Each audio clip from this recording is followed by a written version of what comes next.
Hello, welcome to the AI creative training session. It's going to be very straightforward, no fluff. So without further ado, let's go ahead and hop into it. And I would highly recommend taking notes during this session. All right, so let's go through the overall structure of how we think about using AI to generate creative. Now, I will say this all works a lot better when you have gone through the Ad Creative Masterclass, which is about an hour and a half of really deep conceptual work, going through heuristics, going through ad psychology, going through a bunch of examples, talking about product awareness, market sophistication, some of the most important elements when it comes to understanding how creative actually works and it impacts buying decisions. But I would say once you have that, come back here and we can go through it. So first and foremost, we need to feed AI with some information and some data in order to give us an output. And we will actually want to leverage AI to help us build ad angles and a lot of our ad scripts and concepts, right? And so there's really 4 elements that go into developing an ad angle. That is audience, product, brand, and market, right? Audience is who you are targeting with your ad or what demographic specifically. And of course, you can break that down into a bunch of different variables. Your product or your offer, the thing that you're actually selling at the end of the day, what makes it unique, what that price is, everything that involves product and offer. Then we have brand, which is basically the encapsulation of the product or the way in which your product is being oriented and everything that has to do with brand. And then we have market, which is essentially the conditions that you are operating in, right? So are you first to market? Are you the only one selling a product right now? Do you have a bunch of competitors? What does that look like? So depending on all of these variables, these will determine the angle of the ad, which is the heart and soul of the ad. This is everything that is going to produce a result. This is the 80 of the 80-20. This is everything, right? So the angle is essentially what you want people to take away from the ad, that one core idea. So if there's only one thing that they could remember from your ad, it would be the angle. That's would be the one thing. And the angle can be as simple as we sell great nonstick pans. It can be as simple as we sell skincare that moisturizes without being greasy. It's just that one key thing that you need to sell the product with. And the angle, of course, is informed by all these things. It's informed by the audience. It's informed by the product. It's informed by the brand. It's informed by the market. So all these variables play into a single angle. And of course, that's why we angle test to see which angles work best, right? And so we're going to be using data, and we're going to be feeding ChatGPT audience, product, brand, and market to help us develop angles. That's going to be our result. Then we're going to prompt these angles, and we're going to break those down further. And you can't just have an angle in an ad, right? You can't just have plain text on screen that says we sell nonstick pans. You need to encapsulate that. And the way you encapsulate an angle is with concepts, production channel, and format. Now, concepts are the way in which you communicate an angle. For example, with the nonstick pan example, you could show someone, or you could show this angle by having eggs sliding right off of a pan in a very high definition production test kitchen kind of video. Or you could have a comedic UGC of someone pouring a bunch of sugar and sticky stuff into the pan and then showing it being nonstick in a TikTok sort of format. So those are different concepts. That's encapsulating the angle and communicating it in different ways. The second thing is production value, which I alluded to, right? High or low production, or in what vicinity we are on a kind of relative chart. So are we very high? Are we somewhat high? Like where does it actually land on the spectrum? Channel, of course, right? So depending on the channel, that's going to determine what that angle should kind of look like. Is it going to be on Instagram, Snapchat, TikTok? That's again going to change the encapsulation or the way in which we communicate the angle. And then format, of course, right? So is this going to be video? Is this going to be a carousel? What is the method in which we are taking our message and communicating that in terms of the actual format? Okay. So we're going to use this prompt and we're going to generate an angle, and then we're going to distill it into our results and either tell it, which channel, which format we want, or ask it to actually give us these different variables. And then this will ultimately lead us to a final ad when we use these to develop prompts to help us generate AI video and static images. Okay. So this is like the overall conceptual path we're going to follow. So I think the best way to kind of run through this is to show you an example of what this process would look like. So first and foremost, we need to feed ChatGPT or another large language model some data. And there's a few documents I like to use to do this, and I'll link these. The first is our subconscious copywriting system, which is a fill-in doc where you basically go through a bunch of different examples of angles, body copy, talking about different phrases, emojis you use. It's basically a document to narrow down your brand voice and kind of figure out what that copy actually sounds like and kind of like what those ads should feel like. So it's essentially a brand voice guideline. And so we'll actually feed ChatGPT this, and I'll just show you an example. The next thing we're going to feed it is a foundational marketing and copy analysis document. So this is all about the brand and market section of these variables. So I just talked about some of the product voice, which is really brand. We're going to be going through more audience and market for this, as well as some products. So this is kind of the king document in that sense. So here we have customer persona, brand identity, talking about unique selling propositions of the product, brand competitors, angles that the competitors use. So we're also going to have a filled out version of this and feed ChatGPT this as well. Okay. Now getting into the very last thing here, we actually want to focus on pulling in reviews from our own site and from competitors, right? So if you're in a very competitive market, you definitely want to leverage reviews, add comments, Reddit, community threads on your market or on your product niche to inform the AI. So let's use an example here. Say we are Caraway and we sell non-stick ceramic pans, and we're trying to sell this frying pan and we want to use AI to do it. Well, frying pans are a very sophisticated market, right? We have some different features like non-toxic coating, stovetop agnostic, non-stick, but then we have competitors like Hexclad, which have their own technology, and we have competitors like Our Place, which have their own benefits, technology, etc. for their pan. But at the end of the day, they all do fairly similar things with some unique features, but we're trying to figure out how to differentiate from our competitors. So how do we do that? Well, we want to pull reviews from our competitors that are bad. So for Hexclad, for example, we could go to Hexclad's site, we could go to their review section, and we could sort by lowest review, and we can copy and paste these into ChatGPT. And we can also go on their Amazon and go to lowest reviews and copy and paste these into ChatGPT, or put them in a CSV and paste them. And we can also go to Reddit and get hot takes on Hexclad and pull these kind of unfiltered viewpoints on the products, right? So this is what we would do for all of our competitors, taking bad reviews from all these places. And what we would also do is we would take our good reviews. So we would go into our site, our Amazon, our Reddit, and take our good reviews and plug it into ChatGPT. And so what we ultimately will do is we'll paste all these in, and we'll actually prompt ChatGPT to organize these in a table and tell us, number one, how our competitors are lacking, okay? So what we had here is I pasted a bunch of Amazon reviews from Hexclad, and I organized it by complaint type, explanation of complaint, opportunity as a competitor, and an angle. And I actually refined this a little bit further in the next one. But here, what we're really trying to figure out is what are our competitors lacking? Why would someone not like their product? And so for Hexclad, there's non-stick issues, heat distribution issues, customer support issues. And this did a great job of summarizing some of those key pain points for our competitors. And then we uploaded a bunch of our good reviews and why people like our product, right? And we got a table outlining that. So some of the positive aspects, the explanation opportunity, and some ad angles to use with this positive aspect, okay? From there, what we did is we also injected 10 emotions into ChatGPT, which if you watch the creative masterclass, I talk about the 10 buying emotions. So you can distill most buying behavior into 10 key emotions that drive that action. And this really summarizes around 95 to 98% of products on the market. And so what we actually did is we had ChatGPT combine both tables, the negative reviews from our competitors and our positive reviews, and also organize these benefits or the things we're good at by buying emotion, okay? And add in an ad angle for that. So now we have a table for the benefit that our products provide that our competitors don't. We asked it for an ad angle for that benefit. We also asked it to have an emotional appeal injected into the angle and organized by emotional appeal. And then we also asked it for concepts for ads. So it's starting to give us some different mediums, statics and videos, and some different ideas there, okay? And then we just added in numbers for organization. So now what we're left with, and of course before this I uploaded our copy document that I showed you, our branding document. We uploaded these to there as well so it can match our voice, understand our products, understand our brand, etc. And then here we also just wanted to refine the voice a little bit more. So we actually took a blog post from Caraway and used that to also help improve the voice, kind of copying that over.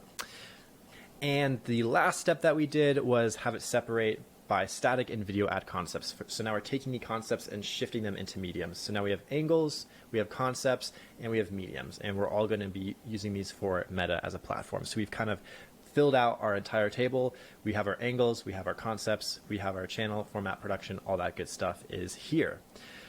And so now what we could do is we could just go out and use these to inform our new ad ideas. And I think this does a great job of giving us some different ideas for our ads. Now, what I highly recommend for brands to do is also to upload ad comments, and not just good or bad reviews, but also hot takes on your brand and how it helps them. So maybe some people had some really interesting ideas or use cases for your product that you never thought of, and they left comments on that. Make sure to upload those, and it will use those as angles, right? So now we have all these great ad ideas: versatility, non-toxic, customer satisfaction, a bunch of great stuff, all based on emotion, which is fantastic. And so now we actually want to dive into each of these angles and distill them further to create our ads. So I asked it to open one and actually break it down into different demographics. So our first angle here is true nonstick performance. And I wanted this to break it down into people who have either bought a pan and hated it because it was actually not nonstick, people who are buying their very first pan ever, and also for people who are current customers but just have not bought this product back. So now we're distilling the idea of a nonstick pan or that angle into different demographics, or for different people who have not seen these products, or who have bought one, or who just did not like one. So even heat distribution, for example, might be for more of a sophisticated buyer. And so we might want to say, hey, take number 2, and let's break this down further for a more top of funnel ad or middle of funnel, or let's make this more of a TikTok comedic angle, right? So we can start to distill these even more. But let's get into how we can actually go ahead and turn these into ads. So the very first thing on the AI front that we like to use to create ads is MidJourney, which you can go into Discord to generate a bunch of images with. And you can also use their new alpha, which is their own platform that you can start to generate images with. But a great use for MidJourney is to actually take these angles and turn them into images. And so, for example, for this true nonstick performance, we can go ahead and get some assets from MidJourney that we can use to create this ad.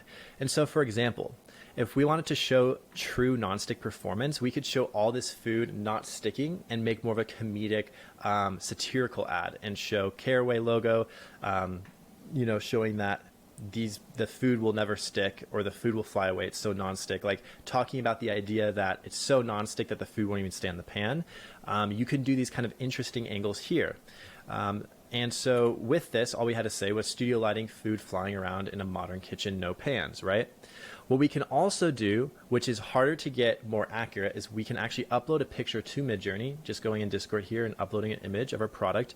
And we can actually have the product in a sort of scene, right? So we actually uploaded our product here. We can see that someone's kind of cooking with it. Now, it's not exactly what the product looks like. It would take a little bit more editing to get it there, but we can get this ad fairly close to someone using our product by uploading our product and having it generate an image. And so now, depending on the brand, if you don't have a huge budget, you can upload a product and add it into a scene, so you may not have to go ahead and pay a studio to go ahead and generate ads for you. And if you ever want to get a picture like this of just crazy food flying around the place, all around the place, which would be very hard to get, you can get that and edit it into your brand. So we could just replace this with a picture of our pot or our pan, and have our fun, this is so nonstick, the food is going everywhere kind of headline, right? So it's really good for making these scenes, which would be really expensive to produce, or that you can have a little bit more fun with. And you can also leverage it to make scenes that are very sensible and very simple like this, okay? Now, where I think it gets really fun is when you want to have contextual scenes or things that you would have to pay for in stock images. So here we just had a cooking stir fry image generated by MidJourney. We could call out different colors, vegetables, camera lenses, lighting that we want. But say we just want some great images of food for our brand. We can easily generate this without having to hire a studio, without having to go get stock images, and I can pull this in right now. And so it's really great for not having to buy stock images and not having to do these expensive photo shoots to get product images like that. It just takes some time to kind of refine it to what you want, right? Same thing here, like the perfect egg. Again, you'd have to go and make this and get the camera to do it. But here, if we want to show how nonstick our pan is by showing the perfect egg, we can do that, right? And so that's why it's really interesting, and I think it's a very good tool to leverage. Now, we can also have more aggressive angles here, right? So for example, we could have an angle for Caraway talking about how are you sick of your nonstick pan that's always getting stuff stuck on it? Like, this is not what we want, right? And so we can generate kind of a negative ad like this, you know, showing someone in a dimly lit kitchen with a terrible pan that's on fire and everything's sticking to it, right? And what we can actually do is we can take this ad and we can inject it into a tool called Runway and actually have it get animated. And so Runway can also generate videos and images from text, but I think it's best used for taking images and turning it into videos. So now we just ask this to make the food burning and have the person look sadly at it. So she's moving a little bit. There's some smoke, there's some fire. You can see the reflection from the heat. This is just a video sample. And so now what we can do is we can start to piece together video clips from the images that we created in MidJourney and piece together an entire video. So if we wanted to do either just a motion graphic, we could do that, or we could have a bunch of different clips of things like this, piecing together an entire story. So this is another really good use of it. And where I think things get really interesting is when we have ChatGPT actually develop a script. So I asked it to take the very first angle and actually develop an entire script. And I didn't give it any structure whatsoever, though you could give it a structure like include a hook, include a call to action, whatever it may be. And so now it's giving us different scene descriptions, voiceovers, all this good stuff in order to make an ad. And of course, this would take more refinement. But what we can do is, as you can see, I essentially took this prompt that ChatGPT gave me, and then I went ahead and I plugged it into MidJourney to get this image. And then from there, I plugged this into Runway to get the motion or the video version of this image. And so that's when it gets really interesting, when we have ChatGPT generating video scenes that I basically turn into a prompt, plug into MidJourney, and then plug into Runway to get a video. And so that's using AI to generate AI scripts, to generate AI images, to generate AI videos, right? And I think that's where things get really fun. Now, the last layer of this, and taking some of these ChatGPT scripts to the next level, is that we have these voiceovers, right? So how do we get these voiceovers generated? Well, this is the last step to creating the videos, and there's a tool called ArcAds where you can generate AI UGC creators.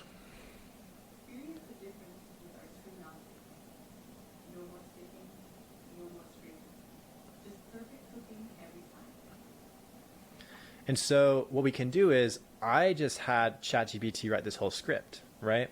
I had it take out the elements that were images, and I just had it make this whole script. And then I plugged this into ArcAds, and now we have a whole script for the video.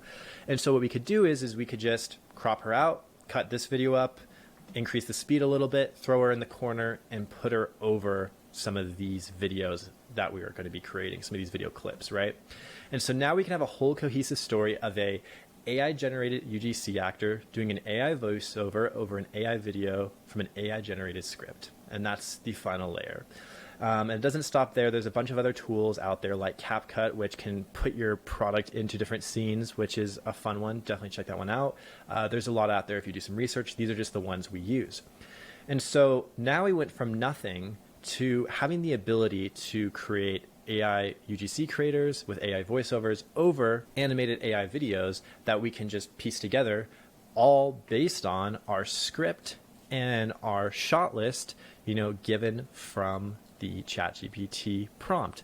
So we can get a close-up shot of eggs. I can go generate that right now. And simply put, we can just go scene by scene, asking for this image to be created, turning it into a slight animation with a little bit of movement, and simply piece them all together, pasting over the UGC creator.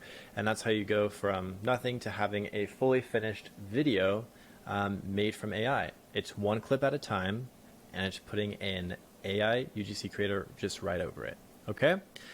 Now, if you're like, okay, this sounds great, but how do I actually implement this? Like, how would this actually make sense for my brand? What's practical here? Now, I don't think for every brand it makes sense to have fully AI generated videos. I think for dropshipping brands, for brands selling cheaper products, it does make a lot of sense, especially if you have a small budget where you just need some content out there.